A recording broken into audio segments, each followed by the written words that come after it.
આજે જે કોંગ્રેસમાં વર્ષોથી કામ કરતા અને વર્ષોથી કોંગ્રેસને અહીં જીતાડતા એવા આમ તો મારા શાળા થાય અને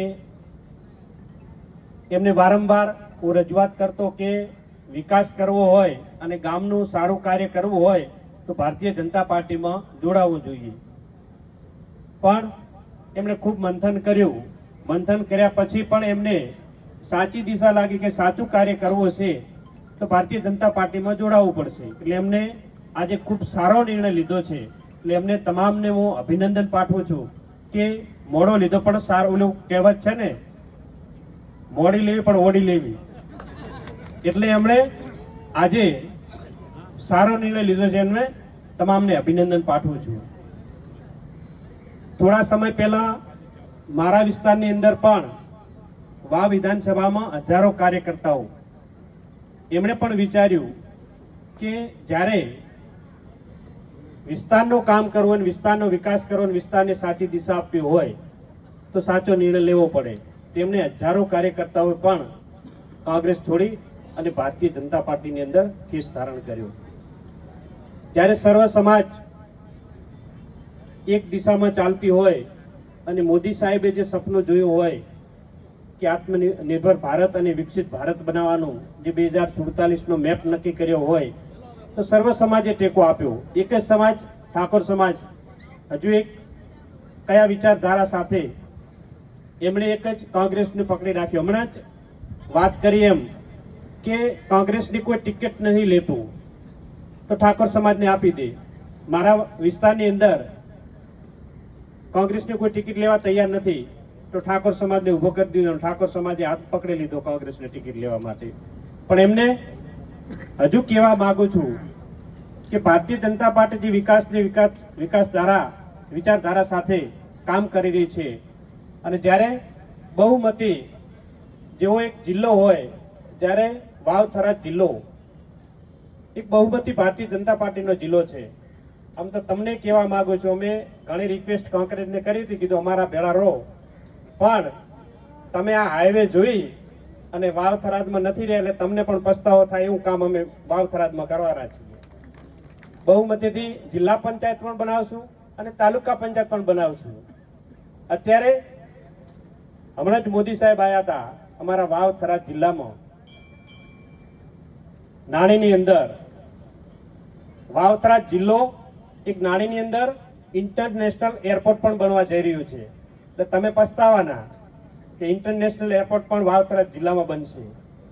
પણ વાંધો નહીં, પાડોશમાં છો એટલે લાભ બધો મળશે. પણ જ્યારે વાવ થરાદ જિલ્લાનું અમે નેમ લીધો છે કે આખા ગુજરાતની અંદર 1 નંબરનો જિલ્લો બનાવવો છે.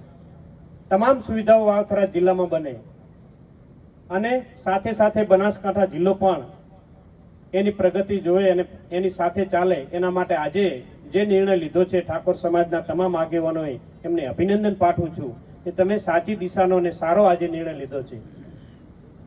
એટલે એમની પણ એક વિચારધારા જે આપણે ભારતીય જનતા પાર્ટીની વિકાસની વિચારધારા એમને પણ ખબર પડી. એમને પણ એમના જાતે જ કહ્યું કે અમારે આ વિસ્તારનો વિકાસ કરો તો આ વિસ્તારના કામો કરવા હતા, એટલા માટે અમે નિર્ણય લીધો છે.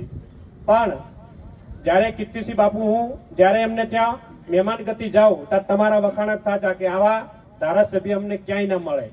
સર્વ સમાજને સાથે લઈને ચાલવા વાળા આપણા કીર્તિસિંહ બાપુ એમના વખાણ જ કરે. પણ ક્યાંક એ લોકો કોંગ્રેસમાં જોડાયેલા એટલે કે અમે કોંગ્રેસમાં બેઠા. કીધું હવે શું કોંગ્રેસમાં વધ્યું છે, અમે તમારા સગાવાલા બધા બીજેપીની અંદર લવિંગજી હોય, હું નાગરજી હોય, તમામે તમામ એમનું સગું બધું ભાજપમાં. અને જ્યારે 2022ની ચૂંટણી લડતો હતો ત્યારે બાપુએ કીધું કે હવે તો તમે લડો છો, તમે જ કેવરો, તોય અટકાતા હતા અહીંયા પ્રચાર કરવા આવવામાં કે અમે તો કોંગ્રેસમાં છે.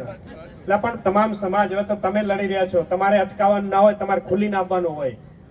એટલે હવે એ પણ સમાધાન થઈ ગયું. હવે ભારતીય જનતા પાર્ટીનો પણ ખેસ પહેરી લીધો એટલે એ પણ આડું આવતું નથી. એટલે હવે ખુલીને મદદ કરશે. અહીં પણ આપણી તાલુકા અને જિલ્લા પંચાયતની ચૂંટણી આવી રહી છે. અમે તો વાવ થરાદ જિલ્લામાં નિર્ણય કર્યો છે કે અમે તમામે તમામ જિલ્લા પંચાયત અને તાલુકા પંચાયત બહુમતીથી બનાવવાના છે. એવો તમે પણ વાવ થરાદની બનાસકાંઠાની અંદર તમે પણ એવો નિર્ણય લો કે આપણે પણ જિલ્લા પંચાયત અને તાલુકા પંચાયત બધી ભાજપની બને. હવે જે જ્યાં જ્યાં પણ એવું લાગતું તેવું બધું આ ચંદુજીની આવ્યા એટલે રિઝલ્ટ આપણને મોટું મળવાનું છે. ભારતીય જનતા પાર્ટીને રિઝલ્ટ મોટું મળશે. એટલે તમામે તમામ ક્યાં કીરી અચકાતો હતો પણ એ આજ સાફ કરી નાખ્યું. એટલે તમામને અભિનંદન પાઠવું છું.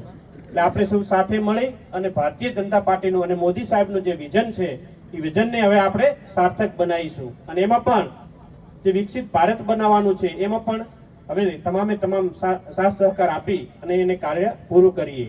અને ભૂપેન્દ્રભાઈનું જે વિઝન છે આ ગુજરાતની અંદર વિકસિત ગુજરાત અને વિકસિત ભારત બનાવવાનું અને આપણે સૌ સાથે મળી અને આત્મનિર્ભર બની અને સ્વદેશી વસ્તુ અપનાવવા માટે જે ભારતીય જનતા પાર્ટી હાકલ કરી છે એનો પણ આપણે અનુકરણ કરી અને સાથે સૌ સાથ સહકાર આપજો. ઘણા સમયથી બેઠા છો એટલે તમારા બધાનો સમય વધારે નહીં લઉં, પણ ફરીથી તમારા બધાનો આભાર માનવો છે કે તમે બધાએ ક્યાંક ને ક્યાંક વાવ વિધાનસભાની અંદર મહેનત કરી. નીરુભાઈને બેઠા છે, ખૂબ મહેનત કરી છે, ખબર છે બધાની.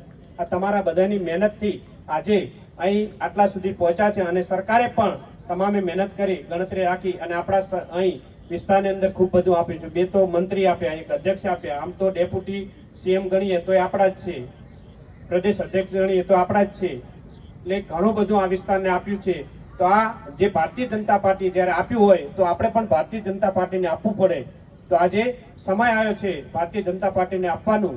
તો આપણે સૌ સાથે મળી અને ભારતીય જનતા પાર્ટીને તાલુકા અને જિલ્લા પંચાયત આપવાની રહેશે. એટલે એમાં તમામે તમામ આગેવાનો પરિવાર સાથે મળી અને ભારતીય જનતા પાર્ટીને બહુમતીથી જીતાડો એ જ આશા સાથે અસ્તુ. ભારત માતા કી જય.